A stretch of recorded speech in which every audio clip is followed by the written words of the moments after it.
Katimso, luto ng aking ginataang manok. Wings, chicken wings. Konting gata lang nilagay ko kasi pag maraming gata, magiging matabang na siya. Tsaka hindi na siya lalapot. Ayan o. Nagmamantika na. Para na siyang chicken curry. Wow! Ang sarap-sarap naman. Ang sarap-sarap naman para sa aking mag-ama. Tontuwa na naman sila. Oh. Okay?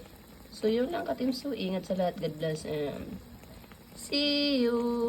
So, gagawa ko ngayon ng ginataang wings. Wings ng manok. Yan. Prepare na ang gata. Tapos ito, wings. Tapos, yan. Wala akong bawang. Kaya ang ilalagay ko kamatis. Tsaka sibuyas. Tsaka ito. Yan. So, hintay-hintay lang. Nakukulo.